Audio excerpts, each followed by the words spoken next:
Welcome back to Priya's recipes. आज आपण बनवणार आहे झणझणीत असा पाटवडीचा रस्सा। चला तर मग रेसिपी पाहूयात। सगळ्यात अगोदर मी इथं गॅस ऑन करून घेतलेला आहे। त्यानंतर त्यावरती एक पॅन ठेवलाय। पॅनमध्ये आपल्याला तेल टाकायचं आहे 1 चमचा। त्यानंतर यामध्ये पाऊण चमचा आपल्याला इथं जिरी टाकायची आहे। जिरी छान तडतडल्यानंतर यामध्ये आपल्याला पाऊण चमचा हळद टाकायची आहे आणि त्यानंतर तुम्ही कितपत तिखट खाता त्या प्रमाणात मिरची पावडर टाकायची आहे।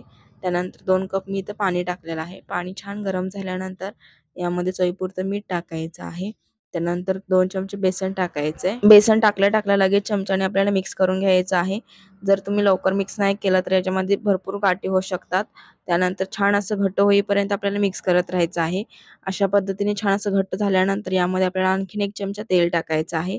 त्यानंतर छान असं वाफ काढून घ्यायची आहे 5 मिनिटं। तुम्ही बघू शकता एकदम मस्त असं बेसन घट्ट झालेलं आहे। आपण कणिक कशी मळतो तशा प्रमाणात झालेलं आहे। आणखीन 5 मिनिटं आपल्याला झाकून ठेवायचं आहे गॅस बंद करून। तोपर्यंत एका प्लेटला छान असं तेल लावून घ्यायचं आहे सगळीकडून, जेणेकरून वड्या छान अशा कट होतील आणि खाली चिटकणार सुद्धा नाहीत। त्यानंतर तुम्ही बघू शकता बेसन छान असं घट्ट झालेलं आहे। आता आपण ज्या प्लेटात तेल लावून घेतलं होतं त्याच्यामध्ये हे काढून घ्यायचं आहे आणि सगळीकडून छान असं पसरवून घ्यायचं आहे। एक साईडला जाड एक साईडला पातळ असं करायचं नाही, हे सगळीकडून एकसारखं आलं पाहिजे। तुम्ही बघू शकता छान असं बेसन सगळीकडून मी पसरवून घेतलेलं आहे। आता याला आपल्याला कट करून घ्यायचं आहे। चाकूच्या सहाय्याने किंवा पिझ्झा कटरच्या सहाय्याने तुम्ही ह्या वड्या छान अशा कट करून घेऊ शकता। तुम्हाला जो कोणता आकार आवडतो त्या आकारात तुम्ही ह्या कट करू शकता। त्रिकोणी किंवा चौकोनी या आकारमध्ये वड्या छान अशा कट करून घ्यायच्या आहेत।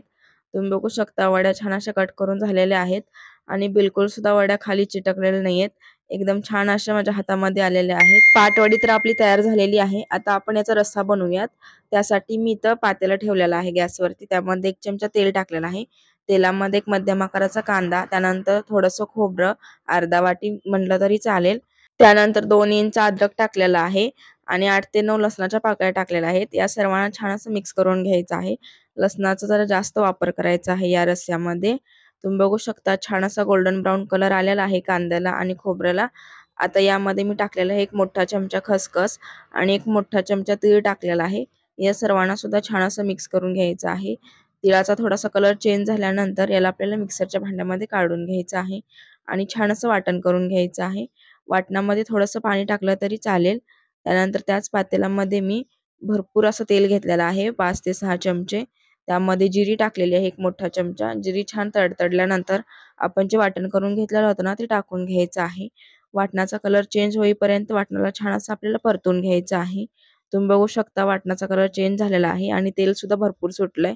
आता यामध्ये आपल्याला मसाले टाकायचे आहेत। मसाल्यांमध्ये मी घरगुती काळा तिखट टाकलेला आहे, थोडीशी जिरी पावडर टाकलेली आहे, त्यानंतर 1 मोठा चमचा मी धणे पावडर टाकलेली आहे। या सर्वांना छान असं मिक्स करून घ्यायचं आहे तेल सुटेपर्यंत। तुम्ही बघू शकता छान असं तेल सुटत आहे।